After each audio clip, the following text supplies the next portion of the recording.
Hello po, magandang umaga. Nandito po kami ngayon sa border ng US and Canada. Papakita ko po sa inyo kung paano pumunta ng Canada nang walang passport. Nandito po kami ngayon sa US. So pupunta tayo ng Canada.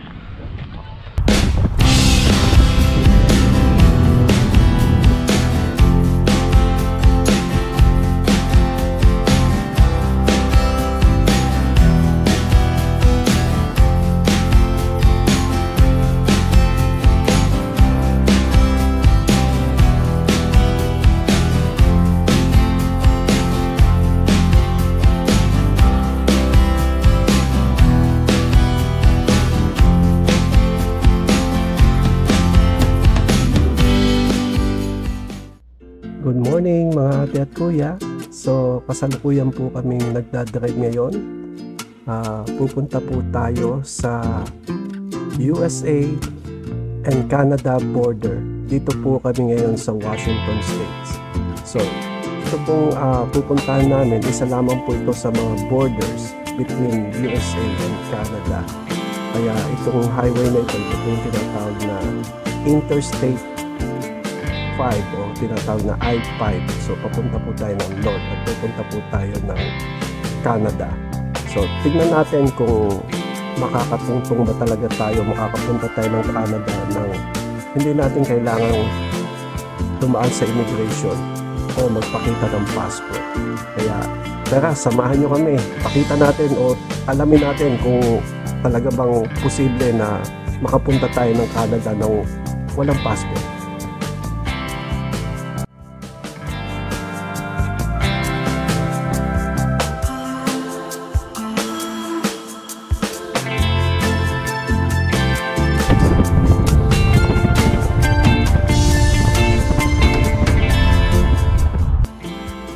So bago po tayo makarating sa border ay dumaan po tayo dito sa Costco.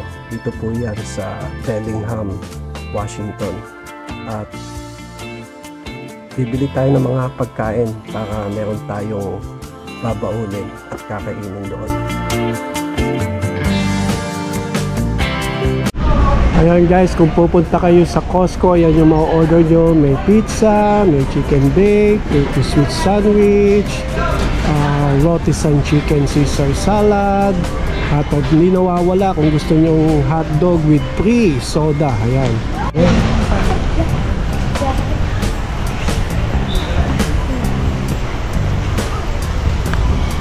Ayan ang aming baon na pizza with soda. Ayan guys, malapit na po tayo sa Peace Art Park at mag-exit po tayo sa 276 on the right to Washington 548 South, then enter the roundabout. Take the second exit to 2nd Street.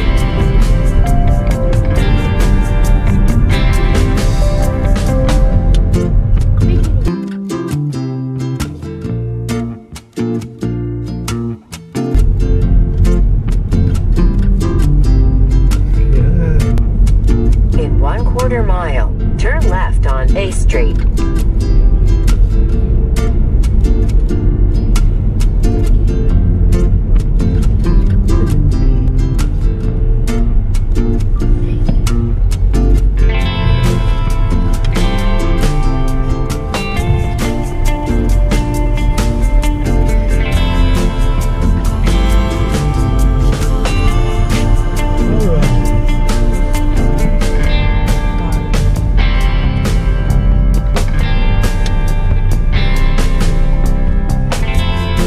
Arriving at Peace Arch State Park.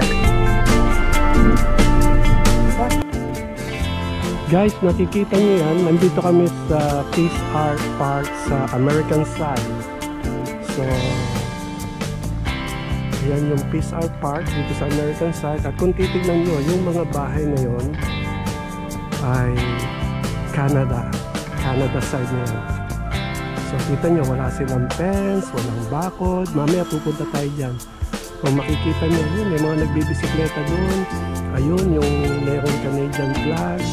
So yan yung Canada side. So ito yung border, nasa gitna kami ng border between America and Canada.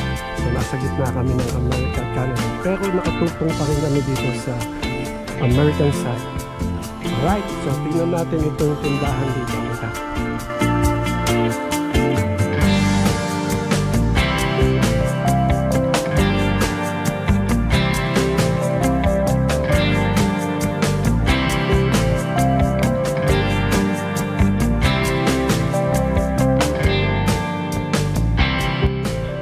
So guys, tinanong namin yung border patrol.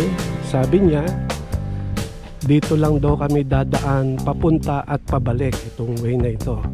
At hindi daw kami pwedeng pumunta dun sa kalsada na yon dahil Canada side na yon. So, ang gagawin namin ngayon, maghahanap kami ng upuan at kakain muna kami. May nakita kami magandang upuan dito sa ilalim ng puno. Kakain muna kami ng pizza na binili namin. Okay? Alright. So guys, mamaya papasyal namin kayo. Ang ganda ng garden dito. Tignan mo. Ganda ng halaman. So ayun po.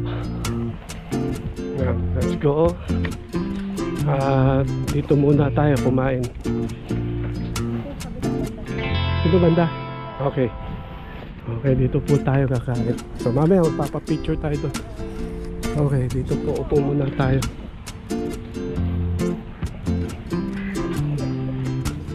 Right.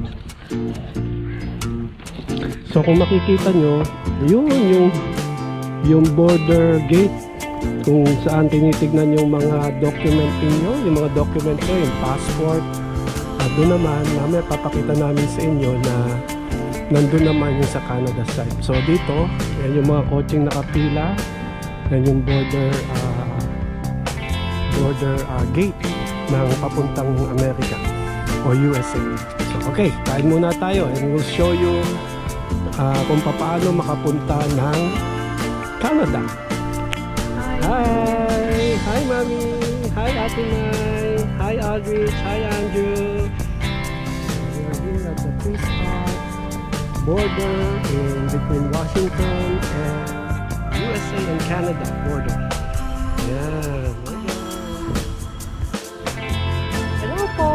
Magandang umaga. Nandito po kami ngayon sa border ng US and Canada. Papakita ko po sa inyo kung paano pumunta ng Canada nang walang passport. Nandito kami ngayon sa US. So, pupunta ng Canada.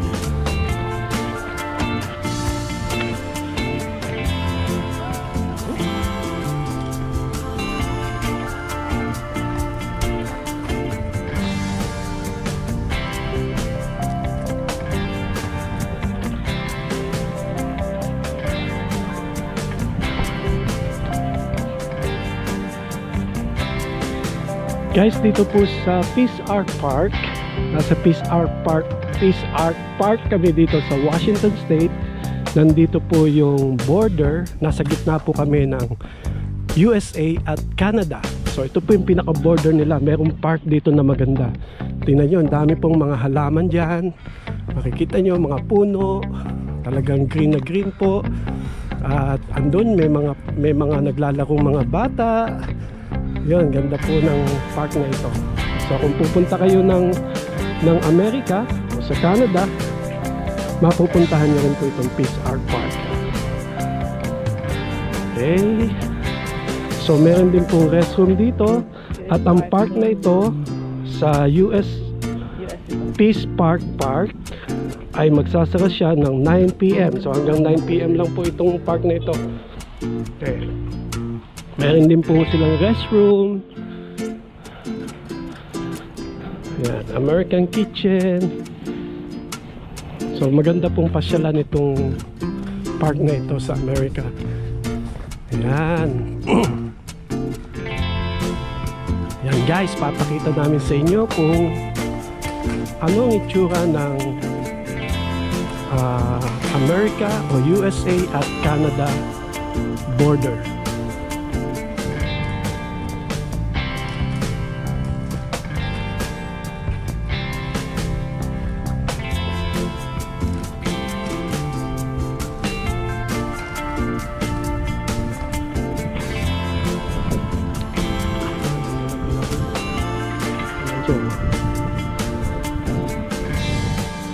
So, may these gates never be closed. The Peace Arch is a monument to international harmony. It was built in 1921 to celebrate 100 years of peace and open borders between the United States and Canada. Ayan. Kita nyo, very historical itong place na ito. Wow! Titingnan nyo, ayan ang mga car na papunta ng Amerika. Nakapila po sila para i-check ang kanilang passport. At dahil wala kami passport, papakita namin sa inyo kung paano pumunta ng Canada. Okay, let's go guys. Come on. Ang ganda, oh. Ganda ng bulaklak. Guys, punta tayo ng Canada. Punta po tayo ng Canada, guys.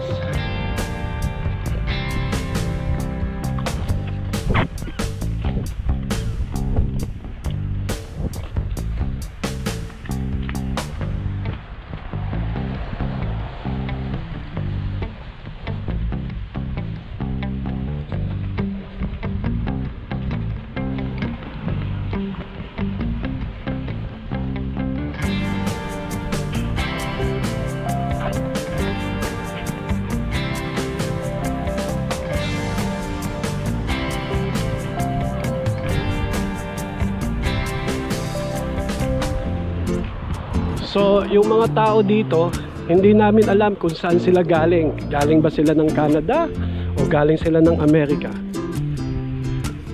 Kasi kapag itong kalsada na ito, itong daan na ito, yan yung I think yan ang Zero Avenue. Yan ang pinaka-Canada side eh. Alright. So, yung mga nakapila dun na car, yan po yung Canada. Okay. So again, itong mga nakapilang sasakyan, yan po ay papuntang Amerika. At yung mga nakapila doon na sasakyan, yun po ang papunta ng Canada. Alright?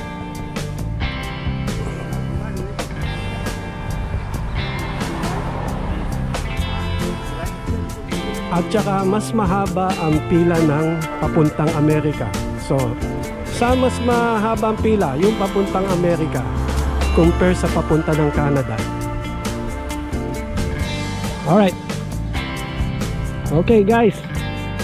Ito yung Canada. Ito yung international border, international boundary. At nandito ang United States. Okay. Guys, kita nyo? Andito kami sa side ng United States. Pupunta kami ng Canada ng walang passport. Ready? 1, 2, 3, go! Ayan. Ito, nasa Canada na kami. Ayan. Guys, meron tayong games. Okay? Dito tayo. Pila kayo dyan. Dito kayo sa border, sa boundary. O boundary line. Tingin kayo dito. Pag sinabi kong Canada, you have to go one step to Canada. Okay? Pag sinabi kong America, you have to go one step to America. Okay? Are you ready? Abit, are you ready? Okay, go. Fall in line there. On line.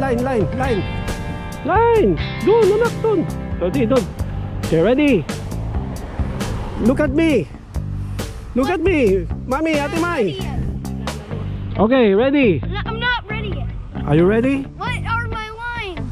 Just line. When I say go to Canada, you have to move one step to Canada.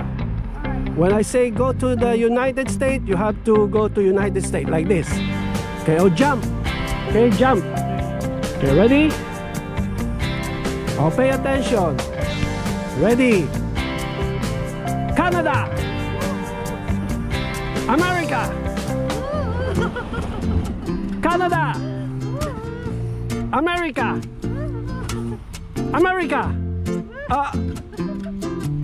Canada. America. Canada. America. Alright, let's go. Ngayon na nasa Canada na tayo, puntahan naman natin yung kanilang Peace Art Park sa Canada side.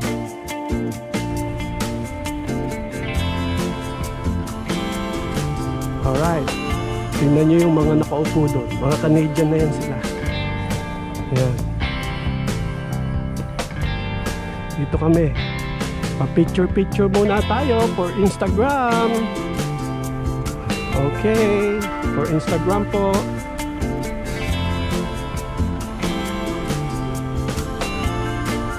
Ito po, nakakating na po sila sa Canada, sa British Columbia, nang walang passport. Ayan. Walang visa, walang passport. Ayan po. Nakakating po sila sa Amerika o sa Canada nang walang visa at walang passport. Ayan. British Columbia Peace Art Park.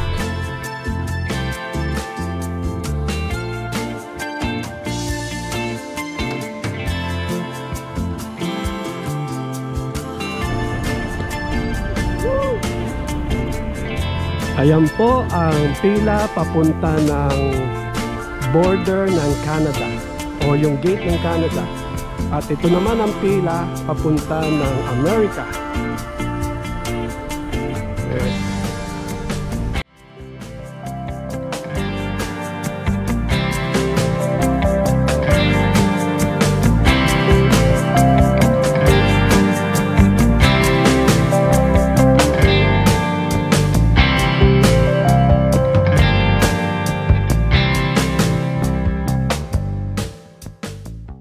Guys, tignan nyo yung pila sa papunta ng USA.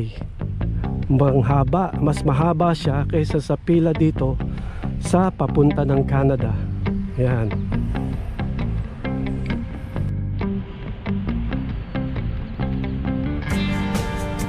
Eto, dito tayo, dadaan tayo sa gate.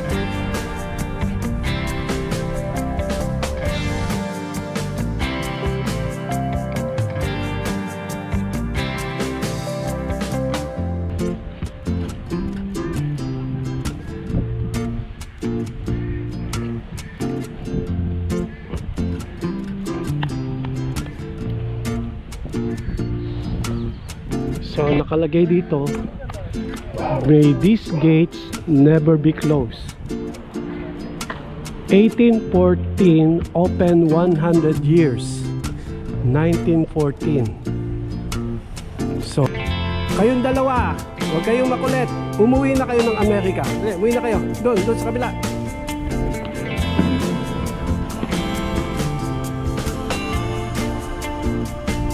Hey! Welcome to America.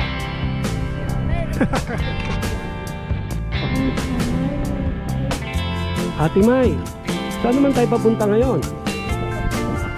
Punta tayo na Amerika. Ayan, punta tayo sa Amerika.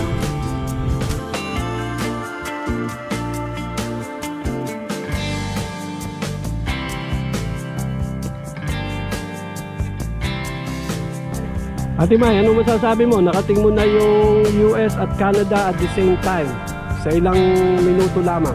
Maganda, walang passport, walang visa. Guys, yan po yung train galing ng Amerika, papunta naman yan ng Canada.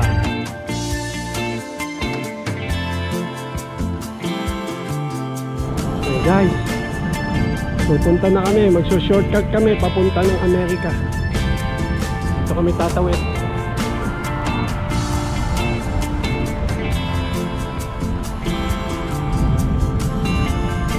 Let's go. No running.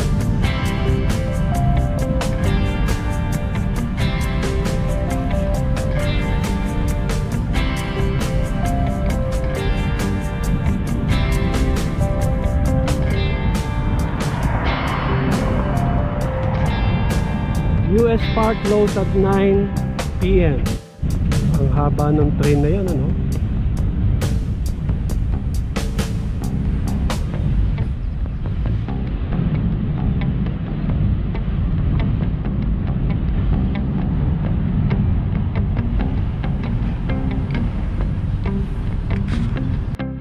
So mula dyan sa border, pupunta na kami ngayon sa Amerika. Guys, ito. Notice, US-Canada border. All persons seeking to enter the United States from Canada must be inspected by custom officers. Anyone crossing the border from Canada is subject to Customs Search Authority under 19 CFR 162.6. To enter the United States, present yourself for inspection at the Peace Arc port of entry. Failure to comply may result in criminal and civil penalties, including imprisonment. So, sabi ng Border Patrol na pinagtanungan namin, kung saan kami nang galing, doon din kami babalik. So, dito, pauwi na kami. Dito kami galing. Let's go! Kaya yung mga galing ng Canada, parang bawal na silang pumunta dito. Hindi na pala sila pwede pumunta dito pag galing sila ng Canada. So dahil galing kami sa Amerika, nandito po ulit kami ngayon. Okay guys, ang ganda ng mga halaman dito. Yan. Ganda nitong park na to. Ganda, no?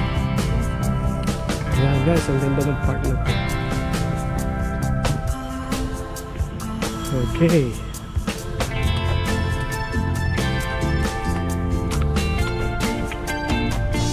So alam niyo na so ito, maraming notice dito ha, mag-iingat kayo. So actually bawal na pumunta dito yung mga galing sa Canada, pero galing kami ng Washington, USA, so dito pa rin kami dadaan pabalik guys. Andito na kami talaga sa Amerika. Ayan, Ate Mai, welcome to USA.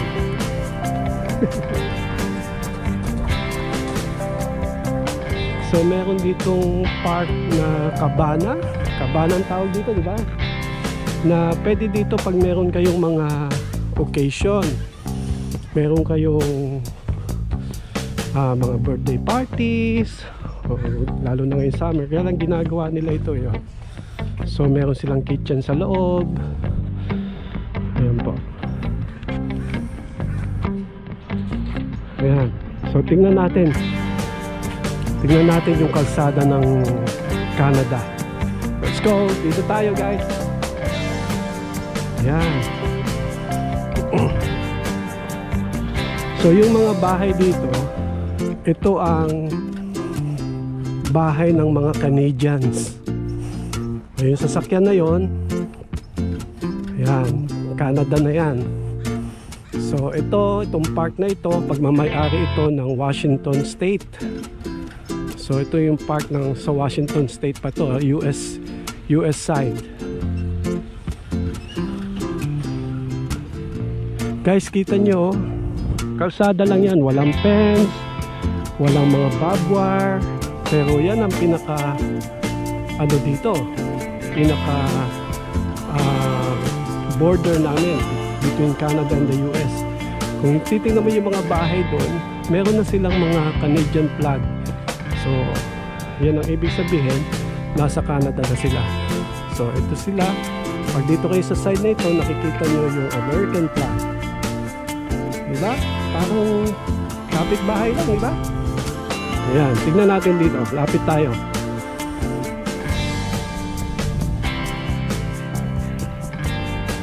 So itong dito naman, meron kayong makikitang notice. Titingnan nyo mabuti ha, huwag kayong hahakbang dyan, kasi pag humakbang kayo dyan, trespassing na tayo, no? Trespassing na kayo, ibig sabihin pumunta kayo sa Canada nang hindi nyo pinakita yung document nyo. So ito, crossing international boundary. So yung kalsada na yan, Canada na yan. Ito, nasa Amerika pa tayo. Nandito pa tayo sa Amerika. So basahin natin itong notice. Notice, US-Canada border. So parehas din yung kanina. So parang kanal na ang border dito. Ito kanal lang. Pwede yan tumalon dito yung tao. So ganun din yung ano. So si ate, hi. Are you a Canadian? Okay. All right.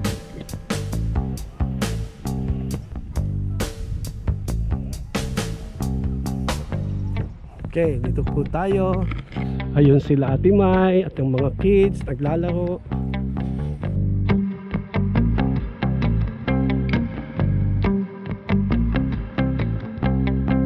See, ito naglalakad lang si ate, oh. May hawak na aso. Tapos itong kabila na ito, itong park na ito ay Amerika na. Ang galing, ano? So, tingnan nyo, kapunta kami ng Canada at Amerika nang walang passport.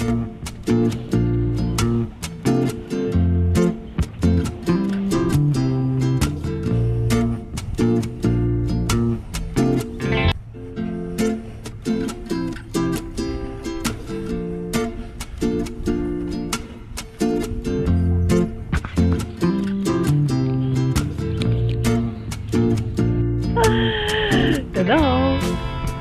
Sabi ko, madali pa lang pumunta ng Canada. Ayan, Canada dyan lang eh. Ano? Walang bakod. Galing kami doon kanina sa kabilang side sa Canada. Tapos, nandito na kami sa US. Ngayon, alis lang kami. May mga taga-Canada, makakapunta rin dito. Kasi walang bakod. Walang passport. Walang passport, walang visa. Okay. Nandito lang pa sa park. Yeah. Okay, sa park lang tayo, ha? Ay, Peace Art Park. Okay, take note. Kailangan yung dumaan ng border kung talagang magko-cross kayo, pupunta kayo sa Canada. Okay? Yun po ang legal way. Hindi po pwedeng lumusot kayo dito. So, kung gusto nyo pumunta ng Amerika, doon lang kayo sa border ng Peace Art Park. Okay, doon lang po kayo sa park. Hindi kayo pwedeng basta-basta umalis. At kita nyo yung mga poste dito. Karamihan dyan sa mga poste na yan, bukod sa mga border patrol, may mga camera yan. Okay, mayroong nagbabantay dyan. So, hindi basta-basta yan. Okay? So, guys, okay, kahit walang bakod dyan, may mga camera dyan sa mga poste. Okay. So guys, next destination natin, punta naman tayo sa ating next destination sa Nooksack Falls. Magbo-blueberry picking muna tayo. Come on, let's go guys, come on.